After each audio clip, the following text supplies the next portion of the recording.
Krishna classes की ओर से सारे स्टूडेंट्स को गुड इवनिंग।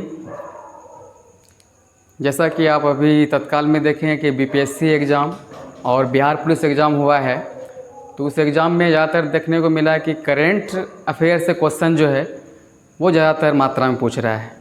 और करेंट का तैयारी जो हम लोग हैं वो अंत में पढ़ते हैं, लास्ट में पढ़ते हैं, जिसकी वजह से पूरा याद भी नहीं हो पाता है और बहुत सारा करेंट छूट जाता है।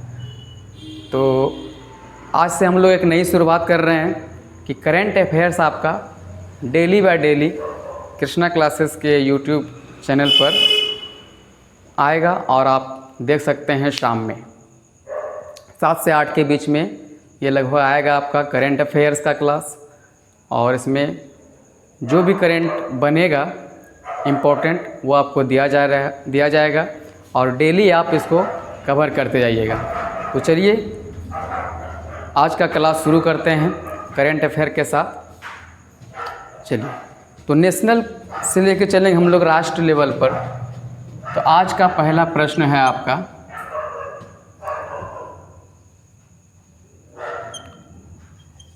पुरस्कार को लेकर।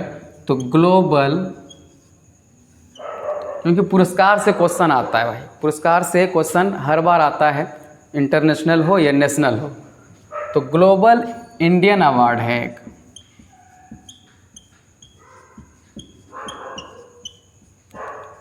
(2023). तो अगर पूछ दे ग्लोबल इंडियन अवार्ड 2023 जो है वो किसे मिला है, ठीक है, 2023 किसे मिला है, तो ये आपका नाम यहाँ पे आता है सुधा मूर्ति जी का। सुधा मूर्ति जी का नाम आता है, जो कि एक लेखिका भी है, जो कि भारतीय मूल की है, तो लेखिका भी है। और इन्फोसिस कंपनी जो है भारत में, इन्फोसिस कंपनी के सह संस्थापक के रूप में जाना जाता है। तो इसके बारे में लेखिका है और इन्फोसिस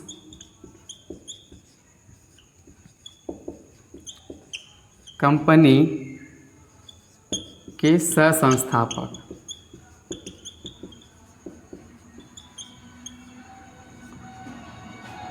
इससे पहले भारतीय मूल में कोई ऐसी महिला नहीं थी ये अवार्ड पाने वाला, समझ लीजिए। और ये अवार्ड जो है आपका पेश करता है कनाडा इंडिया फाउंडेशन के द्वारा। ये अवार्ड जो आता है आपको वो किसके द्वारा आता है, तो किसके द्वारा आता है, तो कनाडा इंडिया फाउंडेशन के द्वारा।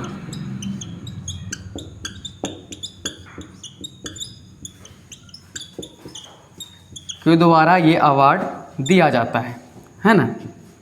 कनाडा इंडिया फाउंडेशन के द्वारा ये अवार्ड प्रत्येक साल दिया जाता है। तो क्वेश्चन आपसे दो तरह से पूछेगा कि ग्लोबल इंडिया अवार्ड 2023 किसे मिला, तो सुधा मूर्ति को मिला, जो कि एक लेखिका भी है और इन्फोसिस कंपनी के सह संस्थापक है। एक टेक्नोलॉजी कंपनी इन्फोसिस इलेक्ट्रॉनिक का, तो उसका एक सह संस्थापक भी है। किसके द्वारा ये पुरस्कार दिया जाता है, तो कनाडा इंडिया फाउंडेशन के द्वारा दिया जाता है। और ये क्वेश्चन इससे बनेगा आपको, इससे पहले जो है कोई भी भारतीय मूल की महिला नहीं थी। तो ग्लोबल इंडियन अवार्ड पाने वाली है ना पहली महिला भी ये घोषित हो गई है ना। ग्लोबल इंडिया अवार्ड पाने वाली पहली महिला है ना, ग्लोबल इंडिया अवार्ड पाने वाली पहली महिला भी आपका यही है, सुधा मूर्ति। इससे पहले नहीं हुआ था। तो ये आपका इम्पोर्टेंट क्वेश्चन है नेशनल लेवल पर, है ना। तो ग्लोबल इंडिया अवार्ड 2023 किसे मिला, सुधा मूर्ति को ग्लोबल इंडिया अवार्ड पाने वाली भारतीय मूल की पहली महिला कौन है, तो सुधा मूर्ति ही है। इसके लिए इसे जो है लगभग $50,000 का राशि दिया जाता है। राशि आप जानिए इस अवार्ड के लिए, तो $50,000। जैसा कि आप सभी जानते हैं कि $1 का मूल्य जो है भारतीय मूल्य के अनुसार $1 का मूल्य 83 रुपया 19 पैसा है।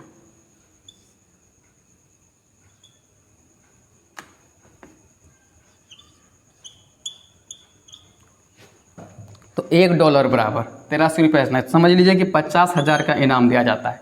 ये क्वेश्चन आपका इम्पोर्टेंट है, राष्ट्र लेवल पर बीपीएससी हो, दरोगा हो, तो ये क्वेश्चन आपका ठीक। ये आप लोग अगर लिख लिए तो ठीक है। दूसरा क्वेश्चन आते हैं जो आपका इम्पोर्टेंट है।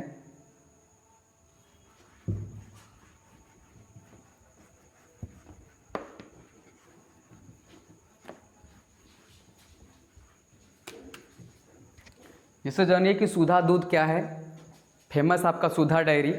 उसी तरह ग्लोबल इंडिया अवार्ड जो 2023 है वो भी सुधा जी को मिला है। चलिए, सुधा मूर्ति को। चलिए नेक्स्ट आपका जो क्वेश्चन है, ग्लोबल शिक्षक पुरस्कार 2023।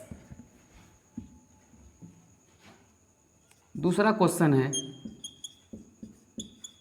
ग्लोबल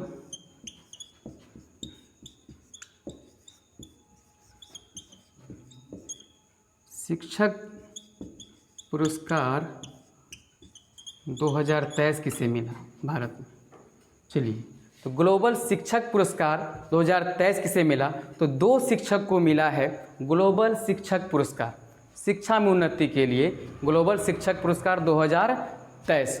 चलिए, एक मिला है आपको, एक व्यक्ति हैं दीप नारायण,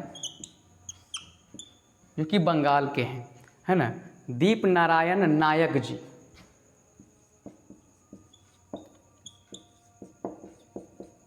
कि बंगाल के हैं, दीप नारायण नायक जी बंगाल के हैं। और बंगाल में बता दें कि आसनसोल, है ना, बंगाल में आसनसोल में प्राथमिक विद्यालय है, वहीं के ये शिक्षक है। तो इनको ग्लोबल शिक्षक पुरस्कार 2023 के लिए नामित किया गया है, दीप नारायण नायक जी को। एक और हैं जो इसका नाम है हरि कृष्ण पटाचारू। चलिए, दूसरा है आपका हरि कृष्ण पटाचारू। ये दूसरे व्यक्ति हैं, ये आपका आंध्र प्रदेश के हैं। ये अंग्रेजी के शिक्षक हैं, ये अंग्रेजी के शिक्षक हैं। ये प्राथमिक विद्यालय के हैं और ये अंग्रेजी के शिक्षक हैं, है ना। चलिए, ये बंगाल के हैं, ये आंध्र प्रदेश। तो क्वेश्चन आपसे पूछता है ग्लोबल शिक्षक पुरस्कार, शिक्षक, शिक्षा, तो आप जान रहे हैं कि दीप नारायण का कॉलेज भी शिक्षा संबंधी है। चलिए, तो शिक्षक पुरस्कार 2023 जो है दीप नारायण नायक और हरि कृष्ण पटाचारू, हरि कृष्ण पटाचारू को मिला है। तो 2 ऐसे व्यक्ति हैं जिनको कि ग्लोबल पुरस्कार 2023 मिला है ना। इसमें बता दें कि इसमें जो लगभग 130 देशों के शिक्षक यानी कि आएंगे और इनको पुरस्कार मिलने वाला है। अभी मिला नहीं है, मिल सकता है ना, 2-4 अक्टूबर इसी क्रम में। तो लगभग 130 देशों के शिक्षक इसमें भाग लेंगे। और भारत से नामित आपका दीप नारायण और श्री कृष्ण पटाचारू को, भारत में 2 हैं, दीप नारायण और हरि कृष्ण पटाचारू, जो बंगाल के हैं दीप नारायण और आंध्र प्रदेश। क्वेश्चन बन सकता है ग्लोबल शिक्षक पुरस्कार 2023 किसे मिला है, दीप नारायण और हरि कृष्ण, जो कि दोनों क्या हैं, इंडियन हैं। चलिए नेक्स्ट क्वेश्चन,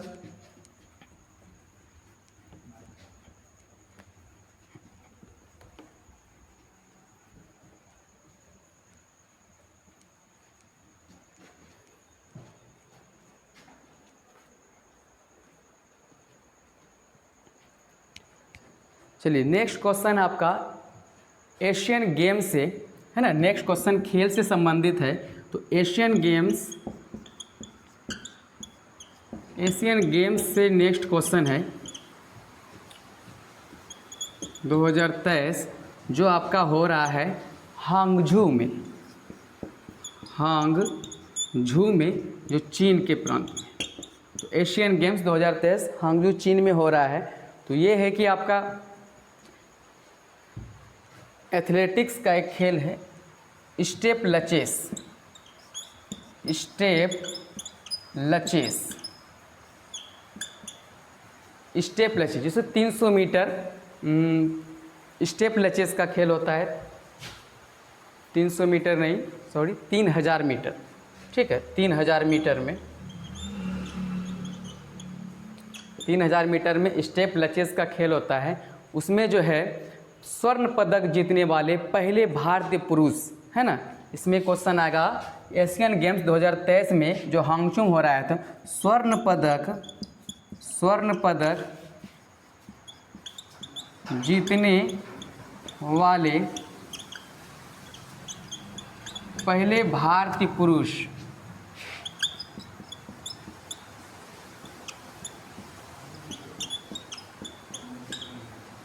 तो स्टेप लचेस 3000 मीटर की दौड़ में जो स्वर्ण पदक जीतने वाले पहले भारतीय पुरुष कौन थे इसमें, तो इसमें आपका हो जाएगा अविनाश सावल, है ना। अविनाश सावल ऐसे व्यक्ति हैं जो अविनाश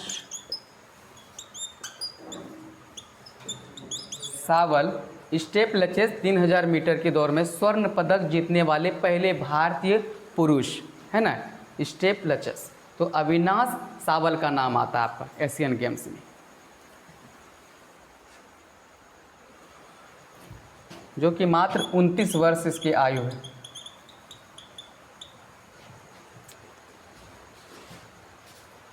चलिए, एशियन गेम 2023 जहाँ कहाँ हो रहा है, हांगजू में, क्योंकि चीन का प्रांत पड़ता है आपका। तो 3000 स्टेप लचेस जो स्पर्धा है उसमें स्वर्ण पदक जीतने वाले पहले भारतीय पुरुष अविनाश सावल, जो कि मात्र 29 वर्ष की उम्र है उसका। नेक्स्ट आपका खेल से एक और क्वेश्चन है।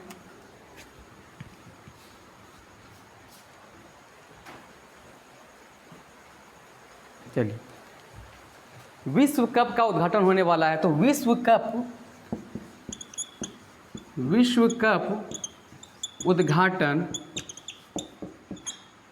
2023 कहाँ होगा, तो ये होगा आपका विश्व कप उद्घाटन का नरेंद्र मोदी क्रिकेट स्टेडियम जो अहमदाबाद में है ना।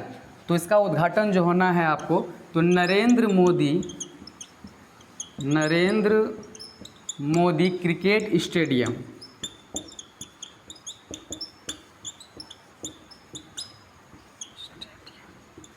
अहमदाबाद, गुजरात, अहमदाबाद। तो क्वेश्चन आ सकता है कि विश्व कप का उद्घाटन 2023 का जो मेज़बानी भारत करेगा, तो उसका उद्घाटन कहाँ होगा, किस स्टेडियम में, तो नरेंद्र मोदी क्रिकेट स्टेडियम, है ना, अहमदाबाद, गुजरात में विश्व कप का उद्घाटन होगा। इसमें कि भारत की मशहूर गायिका, यानी कि मशहूर गायिका जो है आपका आशा भोसले इसमें भाग ले रही है, यानी कार्यक्रम का उद्घाटन करेगी। इससे पहले जो है लता मंगेशकर क्या करती थी, विश्व कप का उद्घाटन का लता मंगेशकर जी हैं नहीं, तो उसके जगह पे आशा भोसले जो है वो कार्यक्रम का उद्घाटन अपने स्वरों की आवाज़ से करेगा। तो मेज़बानी इस बार भारत करेगा भाई 4 अक्टूबर को। विश्व कप का उद्घाटन जो आयोजन होगा वो 4 अक्टूबर को होगा, ठीक है, 4 अक्टूबर 2023 को, है ना। कहाँ होगा, तो नरेंद्र मोदी क्रिकेट स्टेडियम अहमदाबाद, गुजरात। इस बार मेज़बानी का मिला है आपको भारत को। तो विश्व कप उद्घाटन 2023 आपसे क्वेश्चन डायरेक्टली पूछता है कहाँ होगा आयोजन, तो ये याद रखना है आपको।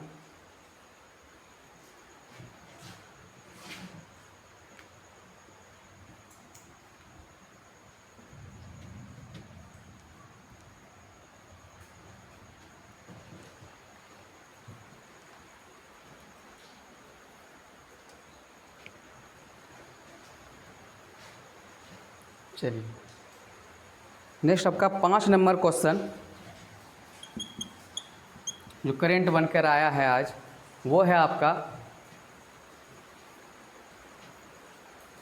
देश की सबसे साफ नदी कौन है। वर्तमान में 2023 के अनुसार देश की सबसे साफ नदी, बहुत ही इम्पोर्टेंट क्वेश्चन है। देश की या भारत देश है, तो देश की सबसे साफ नदी कौन है।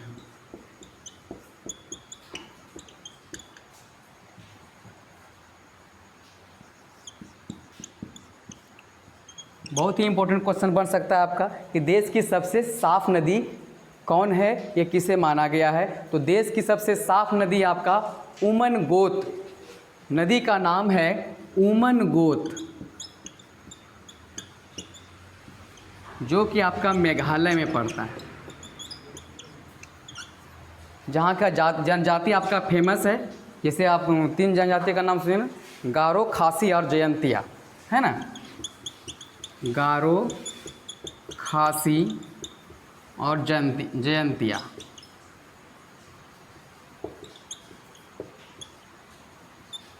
इस नाम का पहाड़ भी है और इस पहाड़ी इलाके में जो निवास करते हैं उसका जनजाति भी है, गारो, खासी और जयंतिया, मेघालय के क्षेत्र में। शिलोंग का जो क्षेत्र आपका मेघालय की राजधानी शिलोंग, उससे लगभग 45 किलोमीटर की दूरी पर है। तो इसका ये है कि यहाँ के लोग जो हैं, यहाँ के मेघालय के लोग खुद इसकी सफाई करते हैं, जिम्मा दिया गया है इसमें, अगर है ना, खुद इसका लोग को जिम्मेदारी है, सरकार इस पर जिम्मेदारी नहीं है कि सरकार ही आके साफ़ करेगा। वहाँ के जनता, वहाँ के लोग को जिम्मेदारी दिया गया है, वो खुद साफ़ होते रहता है और साफ़ करता है इसको खुद। वहाँ के निवासी जयंतिया, खासी, ज़्यादातर खासी निवासी करते हैं वहाँ पे। तो उमन गोत नदी है मेघालय में, है ना, जहाँ जिसकी देश की सबसे साफ नदी जिसको बोला जाता है ना। इस नदी को पहाड़ियों में छिपा स्वर्ग भी कहा जाता है। इस नदी का दूसरा नाम जो है पहाड़ियों में छिपा हुआ स्वर्ग, पहाड़ियों में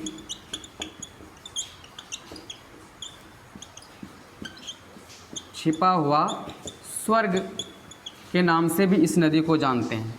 तो इम्पोर्टेंट क्वेश्चन है आपका, देश की सबसे साफ नदी उमन गोत कहाँ है भाई? मेघालय में है ना। इसकी साफ सफाई का जिम्मेदारी खासी और जयंतिया जो जनजाति है उसको दिया गया है ना। इस नदी का दूसरा नाम बोला जाता है पहाड़ियों में छिपा हुआ स्वर्ग। अगर यहाँ कोई कचरा डाल देता है, नदी में कचरा फैला देता है, उसका जुर्माना लगभग 5,000 रुपया है। कि अगर कोई कचरा फैलाते हुए पकड़ा गया तो उसका जुर्माना 5,000 रुपया उसको जुर्माना देना पड़ता है, 5,000 रुपया।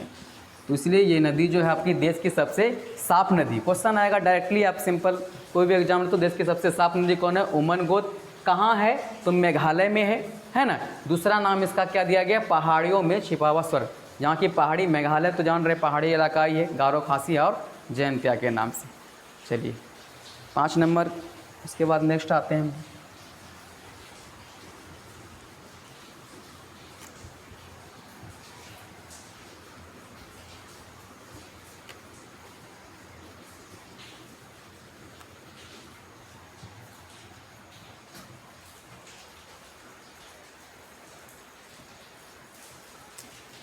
चलिए नेक्स्ट क्वेश्चन है आपका 6 नंबर क्वेश्चन है, वो स्वच्छता पर है कि विश्व का सबसे प्रदूषित मेट्रो शहर कौन सा है? विश्व का है ना, पूरे वर्ल्ड का विश्व का प्रदूषित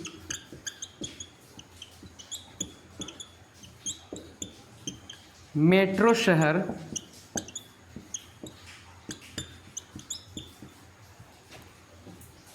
कौन है? तो आप जान रहे हैं कि दिल्ली जो है बहुत भास्ट इलाका है, बहुत ही जनसंख्या वाला है, केंद्र शासित प्रदेश। तो विश्व का प्रदूषित मेट्रो शहर कौन है? दिल्ली है आपका। विश्व का, पूरे विश्व में ये आंकड़ा आया आपका WHO से, WHO वर्ल्ड हेल्थ ऑर्गेनाइजेशन, है ना। ये आंकड़ा आपका यहीं से आया है ना, दिल्ली। WHO के द्वारा विश्व का प्रदूषित मेट्रो शहर कौन है? दिल्ली है। WHO के बारे में थोड़ा सा बता दें कि WHO की स्थापना 7 अप्रैल 1948 को हुआ था। 7 अप्रैल 1948 को, है ना, वर्ल्ड हेल्थ ऑर्गेनाइजेशन की स्थापना हुआ था। कहाँ? स्विट्जरलैंड में। कहाँ हुआ था? स्विट्जरलैंड,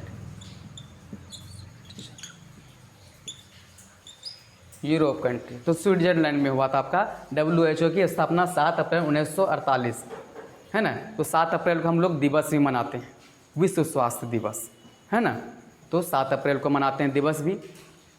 इसमें लगभग जो है 194 देश की संख्या है, 194 देशों की संख्या। टोटल देश WHO में 194 है। तो WHO फेमस है, ऐसे बहुत सारा ऑर्गेनाइजेशन है, संगठन है, WHO, यूनेस्को, यूनिसेफ, बहुत सारा। तो ये स्वास्थ्य पर काम करता है। तो ये विश्व का प्रदूषित मेट्रो शहर घोषित किया है दिल्ली को। चलिए नेक्स्ट क्वेश्चन ये प्रदूषित से है कि भारत का सबसे प्रदूषित शहर कौन है। ये आपका विश्व का हो गया। तो नेक्स्ट है कि भारत का कौन है।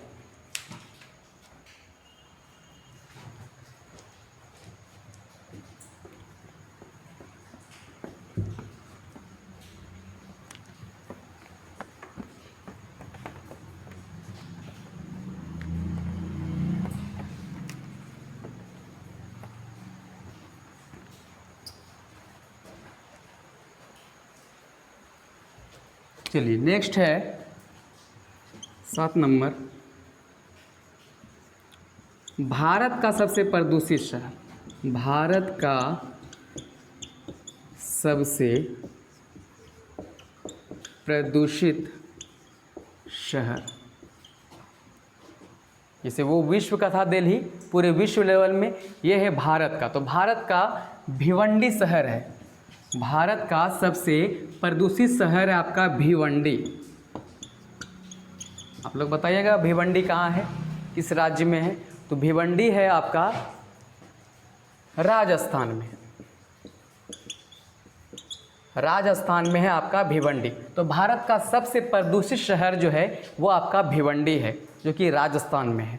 भारत का सबसे प्रदूषित शहर भिवंडी। तो ये 7 नंबर क्वेश्चन था आपका। विश्व का पूछेगा तो भाई दिल्ली, विश्व का प्रदूषित शहर मेट्रो शहर में दिल्ली आता है। तो भारत का सबसे प्रदूषित शहर में भिवंडी आता है, जो कि राजस्थान में पड़ता है आपका भिवंडी। चलिए नेक्स्ट क्वेश्चन,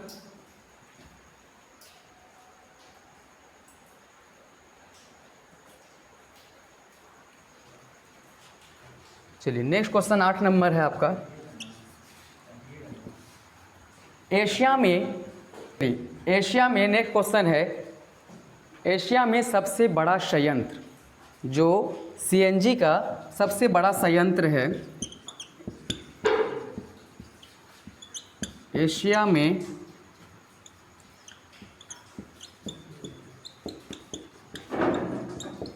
सबसे बड़ा संयंत्र है ना, जो कि कचरा होता है उसको हटाने का काम करता है, गीला कचरा है। तो बायो CNG प्लांट जिसको बोलते हैं, एशिया में सबसे बड़ा संयंत्र जो है, एशिया में CNG का सबसे बड़ा संयंत्र वो बायो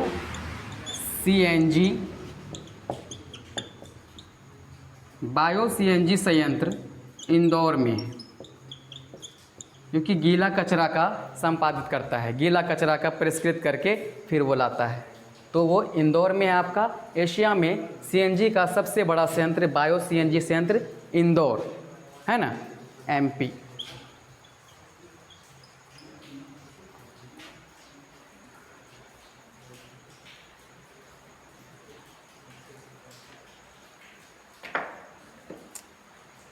चलिए 2 क्वेश्चन, ये 8 क्वेश्चन ही आज आपके लिए है करेंट अफेयर का। आज 8 क्वेश्चन ही करेंट अफेयर का। तो एक बार रिकॉल करते हैं। तो पहला करेंट अफेयर आपको बताएं, ग्लोबल इंडियन अवार्ड 2023 किसे मिला है। तो वो सुधा मूर्ति को ग्लोबल इंडियन अवार्ड 2023 मिला है, जो कि ग्लोबल इंडियन अवार्ड पाने वाली भारतीय मूल की पहली महिला है सुधा मूर्ति। ठीक है, इसको कि 50,000 अमेरिकी डॉलर के बराबर इसको धनराशि मिला है। चलिए नेक्स्ट बताते, ग्लोबल शिक्षक पुरस्कार जो भारत के 2 शिक्षक को नामित किया गया है। पहला है दीप नारायण नायक, जो कि बंगाल से है ना, दीप नारायण नायक जो कि बंगाल से आपका वो प्राथमिक शिक्षक हैं, प्राथमिक स्कूल के। दूसरा आपका हरिकृष्ण पटाचारू, जो कि आंध्र प्रदेश के हैं, हरिकृष्ण पटाचारू। चलिए नेक्स्ट क्वेश्चन था आपका कि एशियन गेम्स जो आपका हांगजू चीन में हो रहा है, तो 3000 मीटर स्टेपलचेस स्पर्धा में पाने वाले भारत के प्रथम एथलीट हैं, मतलब स्वर्ण पदक पाने वाले। तो वो आपका है अविनाश सावल, जो कि मात्र 29 वर्ष में। नेक्स्ट क्वेश्चन था आपका विश्व कप उद्घाटन 2023, विश्व कप उद्घाटन 2023 की मेज़बानी कौन कर रहा है भाई? भारत कर रहा है। तो कहाँ होगा भारत में? तो भारत में होगा आपका नरेंद्र मोदी क्रिकेट स्टेडियम, अहमदाबाद, गुजरात में। चलिए, ये क्वेश्चन हो गया। नेक्स्ट क्वेश्चन था आपका, देश की सबसे साफ नदी। देश की सबसे साफ नदी है उमनगोत, जो आपका मेघालय में है, जहाँ की पहाड़ियों में स्थित है, इसीलिए इसको पहाड़ियों का स्वर्ग भी बोला जाता है ना, पहाड़ियों में छिपा हुआ स्वर्ग भी बोला जाता है। उमनगोत नदी है ना, जहाँ की रक्षा जो है उसकी खासी, गारो, जयंतिया लोग, आदिवासी जो हैं उनकी रक्षा करते हैं। नेक्स्ट आपका स्वच्छ भारत मिशन से क्वेश्चन था, यानी कि WHO के अनुसार विश्व का सबसे प्रदूषित मेट्रो शहर में आता है आपका दिल्ली, है ना, विश्व का सबसे प्रदूषित मेट्रो शहर में दिल्ली। उसके बाद नेक्स्ट था भारत का सबसे प्रदूषित शहर भिवंडी, जो आपका राजस्थान में है। नेक्स्ट क्वेश्चन और अंतिम 8वां क्वेश्चन था, बायो CNG प्लांट एशिया में सबसे बड़ा संयंत्र है जो गीला कचरा का परिष्कृत करता है और उससे बहुत सारा मुनाफा कमाता है। तो आज का इतना ही था क्वेश्चन, 2 क्वेश्चन हटके है, करेंट का इतना ही है।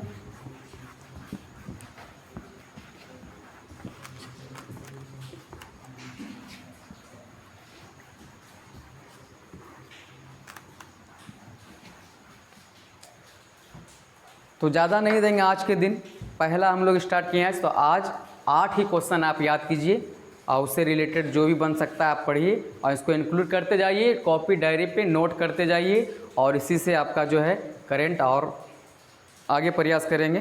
Thank you. अगर अच्छा लगे तो इस वीडियो को लाइक कीजिए, शेयर कीजिए, सब्सक्राइब कीजिए। ठीक है, धन्यवाद।